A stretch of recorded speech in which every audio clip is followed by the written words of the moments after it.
Yes, we continue where we stopped earlier in the third exercise, a third question in vocabulary part.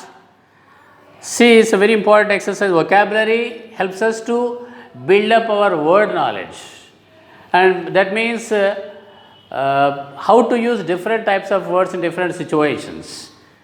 This vocabulary and grammar exercise in every unit of this textbook are very important from the examination point of view. So, let us see what are the explanations given there, and we have to fill in the blanks in the 10 sentences with the 10 words given there up. Okay? Let us start now. Ashok is a very unpleasant and rude fellow. I don't talk to him. He is dash. The first one is boorish. Rough or bad mannered fellow is called a boorish person. First one. Second blank. Srinu is very confident, elegant and polite, but sometimes he does not appear to be sincere. He is suave. Confident and elegant and polite. Sujata is quiet and calm. She doesn't like to spend time with others. She is interested in her thoughts and feelings, so she is an introvert. She is an introvert. An introvert is a person who doesn't mingle freely with others, who always sit by themselves and go on thinking about something. They do not like to mingle freely with the others. They are called introverts. Ramesh is very sensitive. He always shows sympathy for people who are suffering. He is dash, compassionate. Compassionate means sympathetic.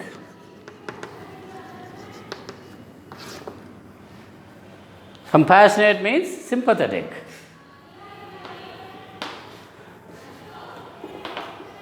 Number 5, my neighbor is such a person that he has a feeling of hatred for others.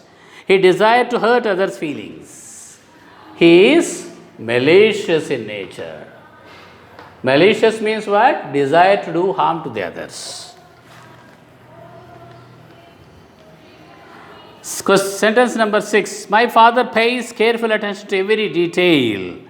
He makes thorough planning for everything in our home. He is meticulous. A person who has a very good planning about everything for every finer detail, minute detail, is called a meticulous person. Number 7. Prem is an extremely unpleasant person. He always tries to offend people. He is obnoxious.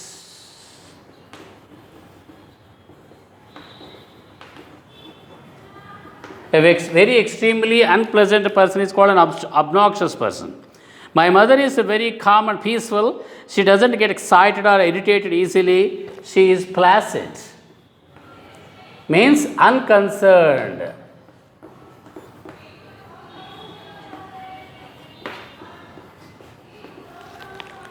Rahul is a very lively and confident person. He enjoys being with his friends. He is an extrovert. Extrovert is the opposite of introvert.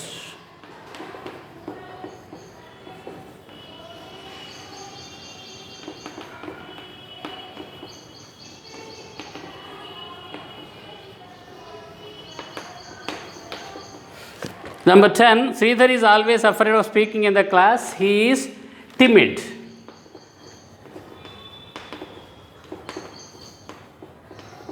When you are timid, you are afraid of something always. Timid is opposite of brave or bold. Opposite of brave. With that, the exercise of vocabulary gets completed. Now we have an important grammar exercise, defining and non-defining relative clauses.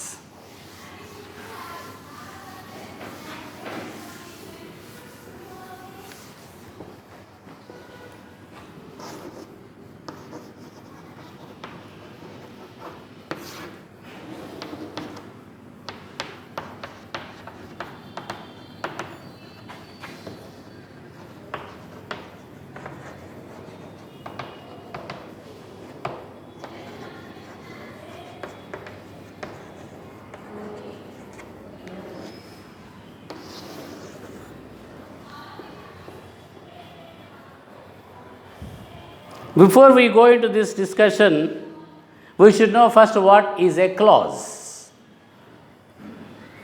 Clause.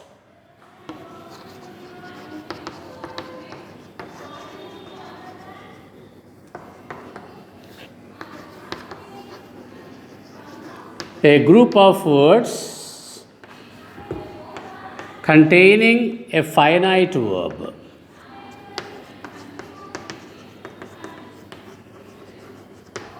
This is a clause. Any group of words. Now look at the sentences given there. These two sentences are taken from the text. The woman who taught him surfing had been bitten by a shark. The woman who had taught him surfing,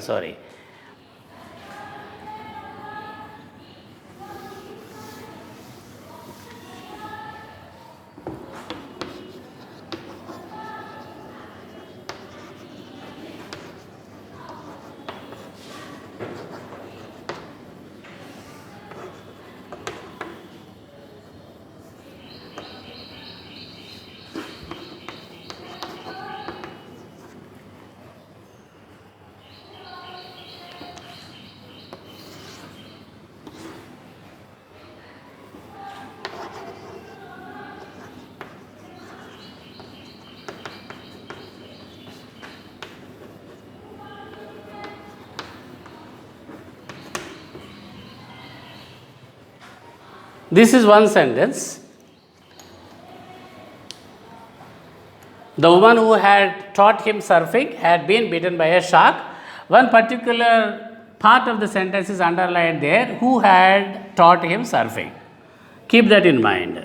Let us look at the second sentence given there. Nick, who was teased and bullied,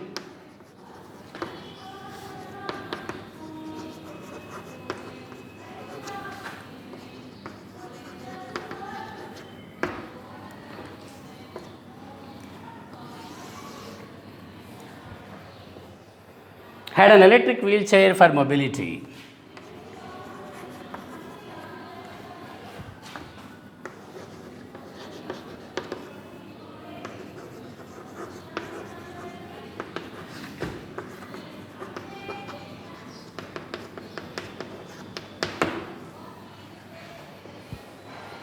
Now let us see the difference between the underlined parts in the two sentences. What is the first major difference that you find there between these two sentences, particularly from these underlined parts? The first major difference you can identify is here this underlined part. The underlined parts in both these sentences are called relative clauses. They are called relative clauses, the underlined parts.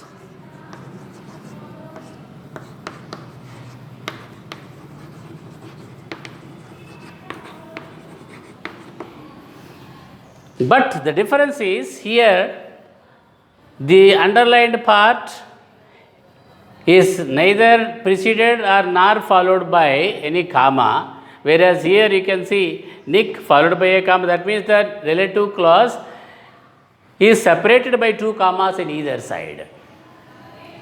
What do you understand by this difference?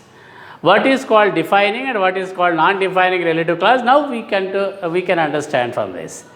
For example, in this sentence, the woman who had taught him surfing had been bitten by a shark. Let us suppose that this part is not there. And read the remaining part there. The woman had been bitten by a shark. If that sentence is written like that without this part, it is not clear which woman is being talked about there. Which woman is talked about there? If this is not there, the woman had been bitten by a shark. Which woman? It's not clear. The woman who had taught him surfing, then it is clear. The person or the woman who had taught Nick surfing had been bitten by a shark earlier. So, this underlined part defines the noun before it. This relative clause defines the noun before it. What is the noun before this? The woman. So this underlined part, this who refers to what? The woman who had taught him surfing. So because this underlined clause or this relative clause defines this noun, the woman, in this sentence, this underlined part is called a defining relative clause.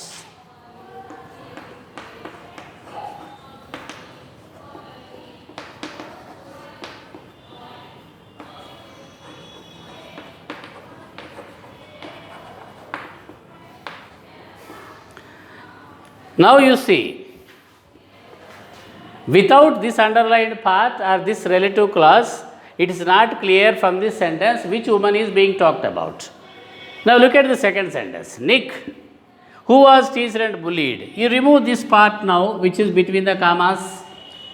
Nick had an electric wheelchair for mobility. Even without this, the remaining part gives a complete meaning, complete sense. That means this particular part or this particular clause gives additional information about Nick. It doesn't define Nick. This relative clause does not define the noun before it. It only gives an additional information about Nick. What is that information? Who was teased and bullied. So, because it doesn't define the noun before it, it is called a non-defining relative clause. This is non-defining.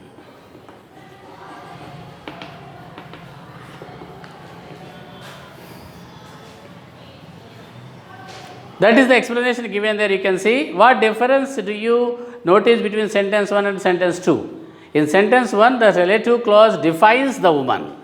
Relative clause defines the woman. It is a defining relative clause. In sentence 2, the relative clause adds extra information about Nick. This is a non-defining relative clause.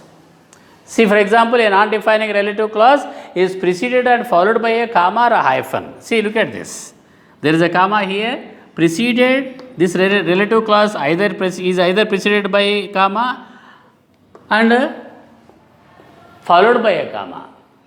Preceded or followed by a comma. That is non-defining. So you can easily identify if there is no comma before and after the underlined, after the relative clause, it is defining. If there is a comma before and after the relative clause in a sentence, that is not defining relative clause. That's how you can easily identify the difference. For example, the brave 26-year-old who is mainly a torso, now it is separated by two hyphens there. It adds only extra information about this brave 26-year-old young man. Plays football and golf, swims and surfs. So this is a non-defining relative clause. It is generally kept between two commas or two hyphens. Now in this exercise, you are asked to identify some more defining and non-defining relative clauses from the lesson. Okay, are you ready? I read the text again and identify some more defining and non-defining, but they should not be the same sentences which are given in the examples. You have to pick up those sentences.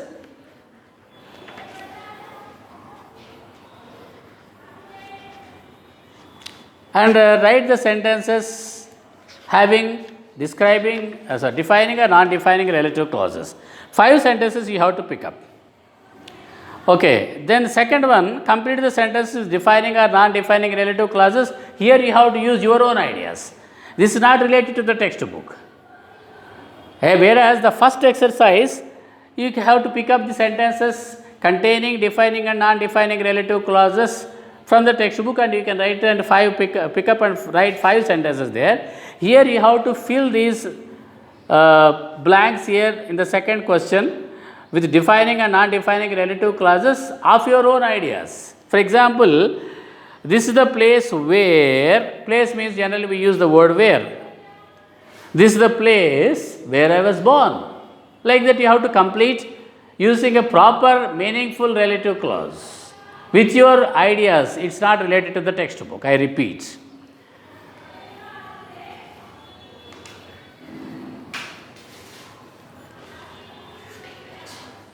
Okay, now let us look at the defining and non-defining relative clauses from the text. At least 5 let us pick up.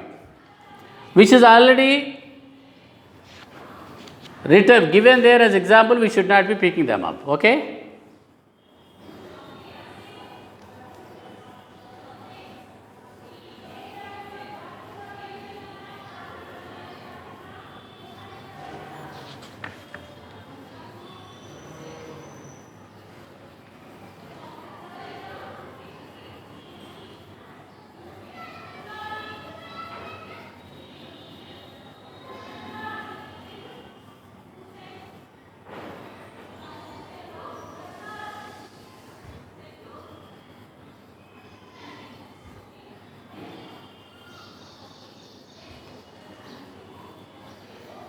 It was the best decision they could have made for me, adds Nick, who later received a degree in financial planning and real estate. It was very hard, but it gave me independence.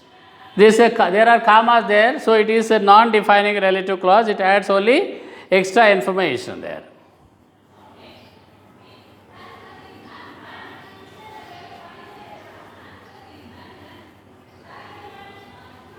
When I was 13, I read a newspaper article about a disabled man who had managed to achieve great things and helped others. This is a defining relative clause because there are no commas before or after the relative clause. Having that word relative pronoun, this who in these sentences, in these clauses are called, it's called a relative pronoun.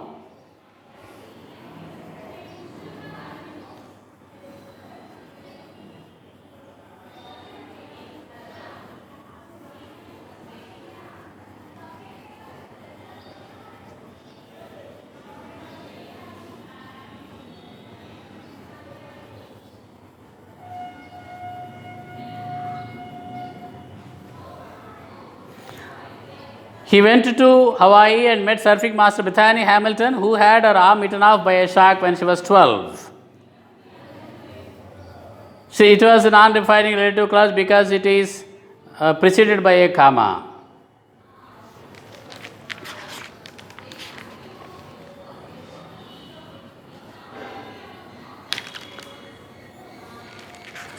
Nick quickly learned how to do the 360-degree spins on his board, a feat that got him on the cover of Surfer magazine within 48 hours.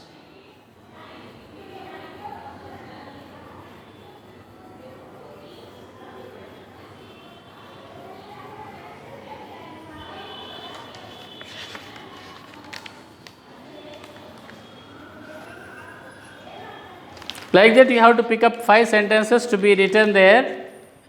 Some sentences are some relative clauses, defining and non-defining relative clauses.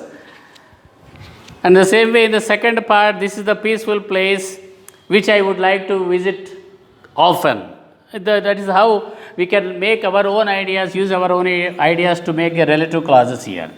In the second question of this exercise.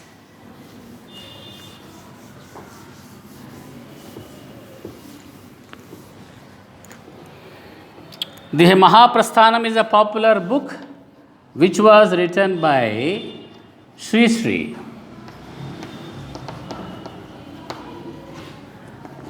The revolutionary poet Sri Sri.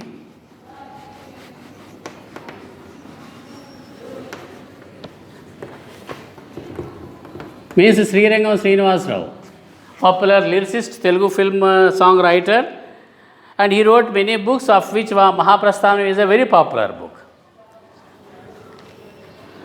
Next, Suresh, who has been suffering from fever. We have to use our own ideas.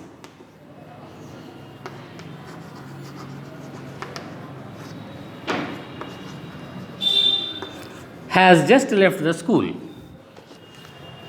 Is this the street where the bank is located? You have to use your own ideas there. The express which travels between Hyderabad and Mumbai has just arrived. You have to use either a non-defining relative clause or a defining relative clause depending on your own ideas. Okay, children? With that, we come to the end of the grammar exercise also. Now, the last exercise in this is writing tasks. What is given there in the writing task in this? Let us see. Writing a biographical sketch.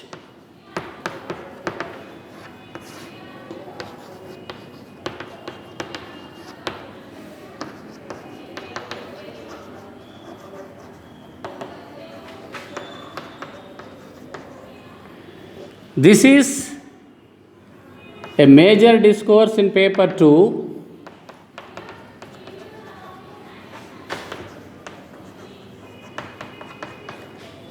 which is given for 10 marks generally.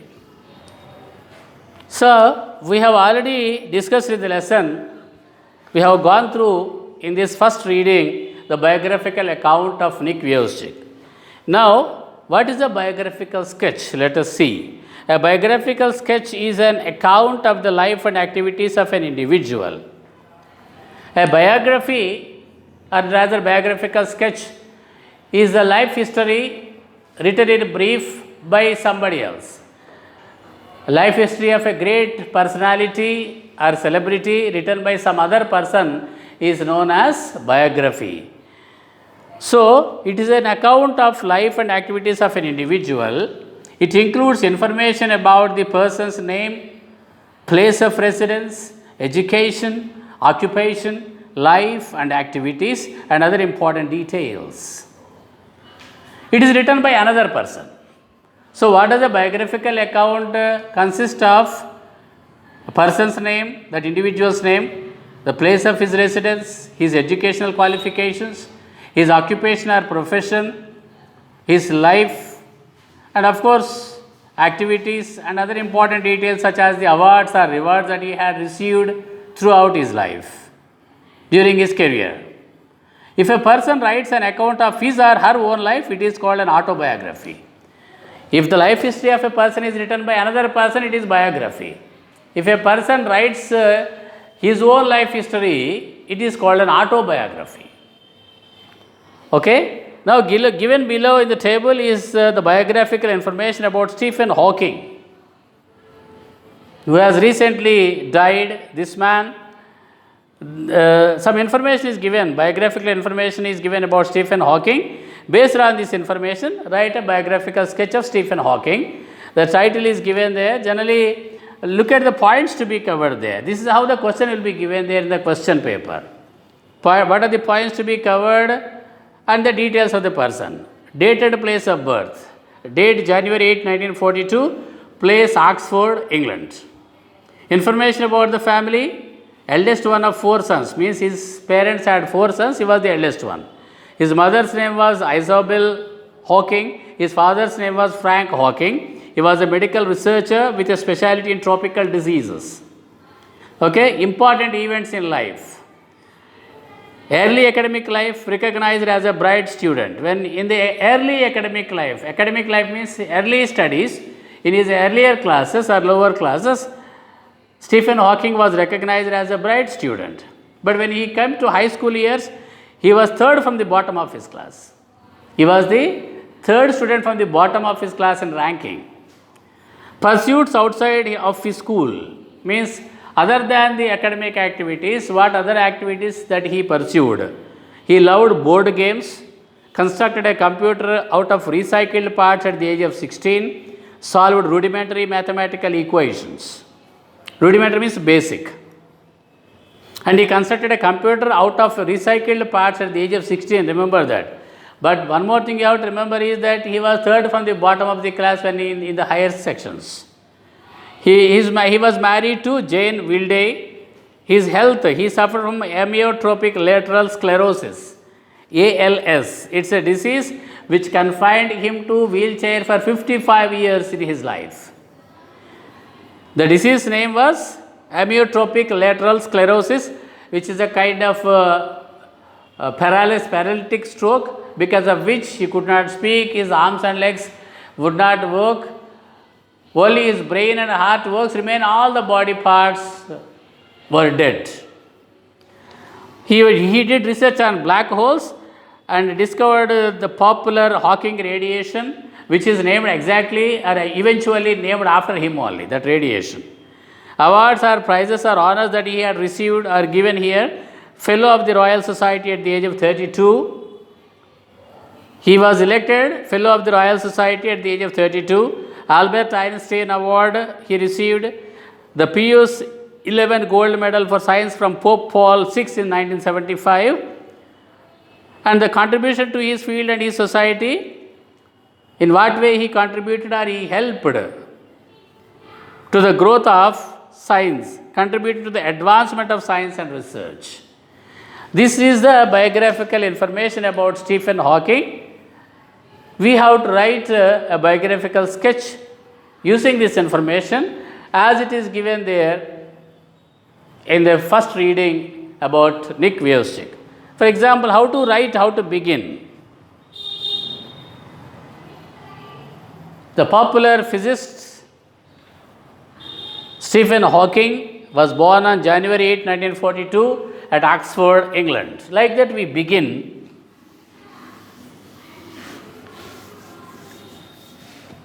Or you can begin the way this biographical account of Nick was begun. Imagine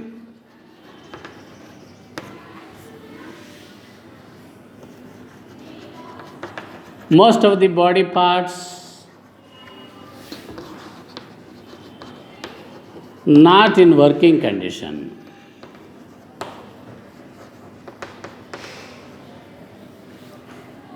Imagine being confined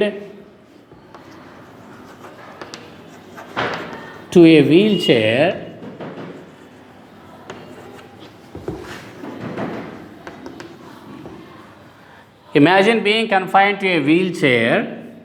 for most part of your life.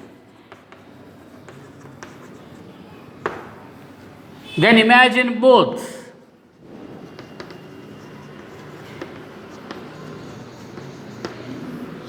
That is what Stephen Hawking has faced throughout his life.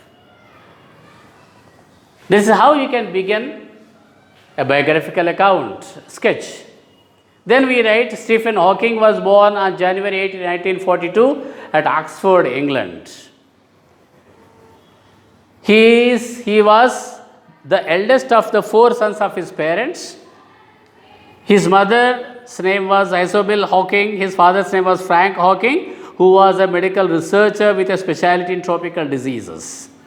This is how we have to continue with writing a biographical sketch. You can begin like this. Okay, with that we come to the end of A reading. We come to the end of A reading and we will be continuing with the B reading in the next class. Thank you.